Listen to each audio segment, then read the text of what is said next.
ನಾನು ನಿಮಗೆ ಮೊದಲನೇ ಮಾಹಿತಿ ತಿಳಿಸ್ತೀನಿ. ಪೇಜ್ ನಂಬರ್ 23 ನೋಡಿ, ನಿಮಗೆ ಕಾಣಿಸ್ತಿರ್ಬೋದು ಕುರಾನಿನ ಪೇಜ್ ನಂಬರ್ 23 ನಲ್ಲಿ ಇದೇ 23 ನಲ್ಲಿ ಏನ್ ಬರ್ತೀವಿ ನೋಡಿ, ಅರ್ಥಾತ್ ಯಾರಾದ್ರೂ ಕರುವನ್ನ ಪೂಜೆ ಮಾಡಿದ್ರೆ ಅಂತ ವ್ಯಕ್ತಿಗಳನ್ನ ಕೊಲೆ ಮಾಡಿ. ನೋಡ್ತಾ ಇದ್ರಲ್ಲ, ಹಾಗೆ ಮುಂದೆ ಹೋಗ್ತಾ ಇದ್ರೆ ಪೇಜ್ ನಂಬರ್ 55ನೇ ಪೇಜ್ ನಂಬರ್ ಅಲ್ಲಿ ಇದೇ ಕುರಾನ್ ಅಲ್ಲಿ ಬರ್ತಿದೆ, ನೀವು ಓದ್ಕೊಂಬೋದು.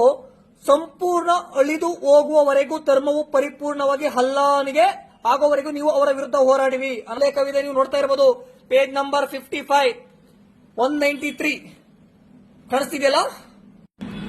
ಹಾಗೆ ಮುಂದೆ ಹೋಗ್ತಾ ಇದೆ ಪೇಜ್ ನಂಬರ್ 63. ಯಾಕೆ ಮುಸಲ್ಮಾನರ ಹೆಣ್ಣು ಮಕ್ಕಳನ್ನು ಬೇರೆ ಧರ್ಮಗಳಿಗೆ ಮದುವೆ ಮಾಡಿಕೊಡಬಾರದು ಅನ್ನೋದನ್ನು ಕೂಡ ಕುರಾನ್ ನಲ್ಲಿ ಉಲ್ಲೇಖವಿದೆ. ನೀವು ಓದ್ತಾ ಇರಬಹುದು ನೋಡಿ. ಬಹುದೇವ ವಿಶ್ವಾಸಿನಿಯರು ಅಂದ್ರೆ ಬೇರೆ ದೇವರ ಮೇಲೆ ನಂಬಿಕೆ ಇಟ್ಟವರು ಒಬ್ಬ ದೇವರನ್ನ ಸ್ವೀಕರಿಸುವವರೆಗೂ ಅವರನ್ನ ಮದುವೆ ಆಗಬಾರದು. ಅವಳು ನಿಮಗೆ ಎಷ್ಟೇ ಮೆಚ್ಚುಗೆಯಾಗಿರಲಿ, ಬಹುದೇವ ವಿಶ್ವಾಸಿನಿ ಪುರುಷರು ವಿಶ್ವಾಸಿನಿಯನ್ನು ಸ್ವೀಕರಿಸುವವರೆಗೂ ನಿಮ್ಮ ಸ್ತ್ರೀಯರನ್ನು ಅವರಿಗೆ ವಿವಾಹ ಮಾಡಿಕೊಡಬಾರದು. ಬಹಳ ಸ್ಪಷ್ಟವಾಗಿ ಹೇಳುತ್ತೆ ಕುರಾನು. ಒಬ್ಬ ದೇವರನ್ನು ಆರಾಧನೆ ಮಾಡುವವರೆಗೂ ಬಹುದೇವರನ್ನು ಆರಾಧನೆ ಮಾಡುವವರೆಗೆ ವಿವಾಹ ಮಾಡಿಕೊಡಬಾರದು. ಇಲ್ಲಿದೆ ಸಮಾನತೆ. ಹಾಗೆ ಮುಂದೆ ಹೋಗ್ತಿದ್ರೆ ಪೇಜ್ ನಂಬರ್ 64. ನಾನು ಯಾವುದೋ ಬೇರೆ ತೋರಿಸ್ತಿಲ್ಲ, ಬೇರೆ ಯಾವುದು ತೋರಿಸ್ತಿಲ್ಲ, ಅದೇ ಕುರಾನ್ ಅನ್ನ ತೋರಿಸ್ತಾ ಇದ್ದೀನಿ. ಇದು ಬಹಳ ಬಹಳ ಇಂಪಾರ್ಟೆಂಟ್ ನೋಡಿ. ನಿಮ್ಮ ಸ್ತ್ರೀಯರು ನಿಮ್ಮ ಹೊಲಗಳಾಗಿರುತ್ತಾರೆ. ನಿಮ್ಮ ಹೊಲದಲ್ಲಿ ಇಷ್ಟ ಬಂದಂತೆ ಇಷ್ಟ ಹೋಗುವ ಅಧಿಕಾರ ನಿಮಗಿದೆ. ಆದರೆ ನಿಮ್ಮ ಭವಿಷ್ಯದ ಕುರಿತು ಚಿಂತಿಸದಿರಿ ಮತ್ತು ಅಲ್ಲಾಹನ ಭಯವಿರಿಸಿಕೊಳ್ಳಿರಿ.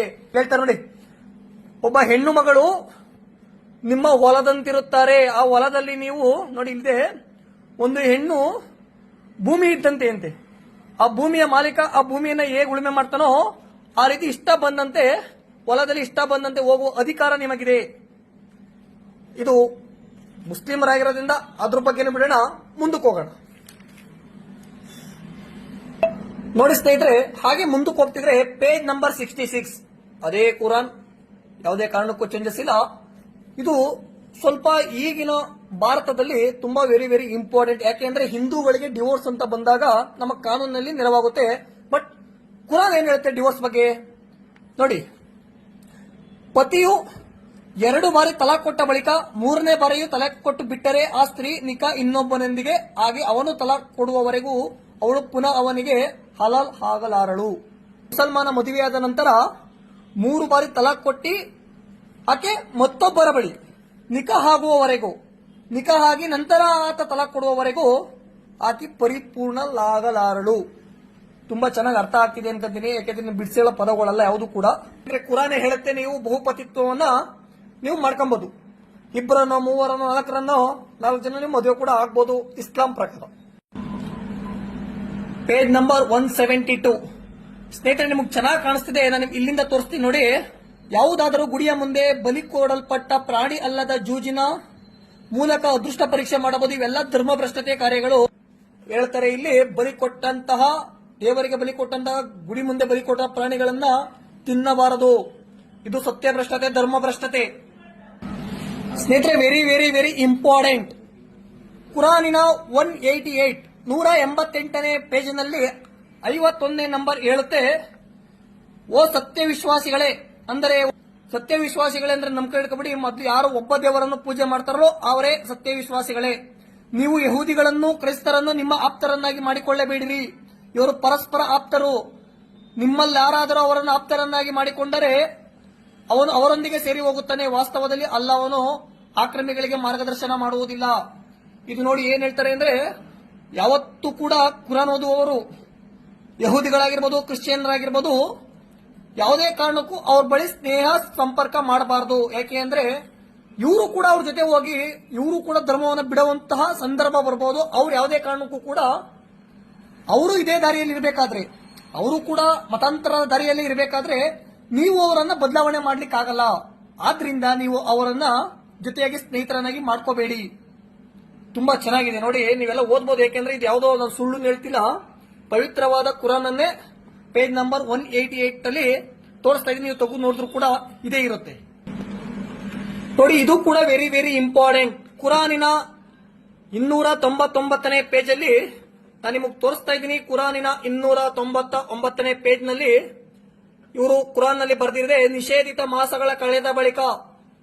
ನಿಷೇಧಿತ ಮಾಸ ಅಂದ್ರೆ ನಿಮಗೆ ಗೊತ್ತಿರಬಹುದು, ರಂಜಾನ್ ಇರಬಹುದು, ಬಕ್ರೀದ್ ಇರಬಹುದು. ಈ ಮಾಸಗಳ ಕಳೆದ ಬಳಿಕ ಬಹುದೇವ ವಿಶ್ವಾಸಿಗಳು ಸಿಕ್ಕಲ್ಲಿ ಒದಿಸಿರಿ.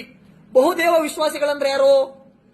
ಹಲವು ದೇವರುಗಳನ್ನು ಪೂಜೆ ಮಾಡುವವರನ್ನ ಈ ಮಾಸಗಳು, ರಂಜಾನ್ ಆಗಿರ್ಬೋದು, ಬಕ್ರೀದ್ ಆಗಿರ್ಬೋದು, ಇವರ ಮಾಸಗಳನ್ನ ಕಳೆದ ಬಳಿಕ ಅವರನ್ನ ಒದಿಸಿರಿ, ಸಿಕ್ಕಲ್ಲಿ ಒದಿಸಿರಿ. ಸಿಕ್ಕಲ್ಲಿ ಒದಿಸಿರಿ ಅಂದ್ರೆ ಸಿಕ್ಕಲ್ಲಿ ಕೊಲೆ ಮಾಡಿ, ಅವರನ್ನು ಸೆರೆ ಹಿಡಿದು ಮುತ್ತಿಗೆ ಹಾಕಿರಿ. ಬೇಹು ನಡೆಸುವಲ್ಲಿ ಅವರನ್ನು ಹೊಂಚು ಹಾಕುತ್ತಾ ಕುಳಿತುಕೊಳ್ಳಿರಿ. ಅವರು ಪಶ್ಚಾತ್ತಾಪ ಪಟ್ಟರೆ, ನಮಾಜನ್ನು ಸಂಸ್ಥಾಪಿಸಿದರೆ ಮತ್ತು ಜುಕಾತ್ ಕೊಟ್ಟರೆ ಅವರನ್ನು ಬಿಟ್ಬಿಡಿ. ಯಾರು ಇಸ್ಲಾಂಗೆ ಕನ್ವರ್ಟ್ ಆಗ್ತಾರೆ ಅವರನ್ನ ಪಶ್ಚಾತ್ತಾಪ ಪಟ್ಟಿ ಅವರು ಜೀವ ಭಯದಿಂದ ಇಸ್ಲಾಂ ಅನ್ನ ಸ್ವೀಕರಿಸಿದ್ರೆ ಅವ್ರನ್ನ ಬಿಟ್ಬಿಡಿ. ಮಾಸಗಳ ಕಳೆದ ಬಳಿಕ ಬಹುದೇವ ವಿಶ್ವಾಸಿಗಳು ಈ ಇಸ್ಲಾಂ ಪ್ರಕಾರ ರಂಜಾನ್ ಆಗಿರ್ಬೋದು, ಬಕ್ರೀದ್ ಆಗಿರ್ಬೋದು, ಅವರ ಮಾಸಗಳ ಕಳೆದ ಬಳಿಕ ಯಾರು ಬೇರೆ ದೇವರನ್ನ ಪೂಜೆ ಮಾಡ್ತಾರಲ್ಲ ಅವರನ್ನ ಸಿಕ್ಕಲ್ಲಿ ಕೊಲ್ಲಿರಿ, ಅವ್ರನ್ನ ಸೆರೆ ಹಿಡಿಯಿರಿ, ಮುತ್ತಿಗೆ ಹಾಕಿರಿ. ಎಷ್ಟು ಚೆನ್ನಾಗಿ ಬರ್ದಿ. ಯಾಕೆ ಹಿಂಸೆ?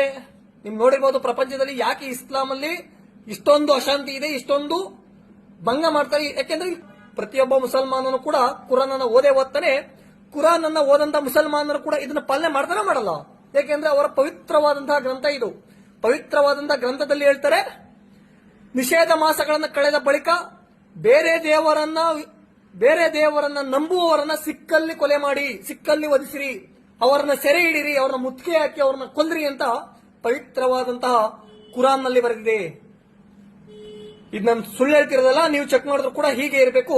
ನೋಡಿ ಸ್ನೇಹಿತರೆ, ಪೇಜ್ ನಂಬರ್ 834 ನಲ್ಲಿ ಹೇಳ್ತಾರೆ, ಇದೇ ಕುರಾನ್ ನಲ್ಲಿ ಬರ್ತಿದೆ, ಯುದ್ಧದಲ್ಲಿ ನೀವು ಎದುರಿಸಿದಾಗ ಪ್ರಥಮ ಕೆಲಸ, ನೀವು ಮೊದಲನೇ ಕೆಲಸ ಮಾಡಬೇಕಾಗಿರೋದು ಅವರ ಕತ್ತು ಕಡಿಬೇಕು.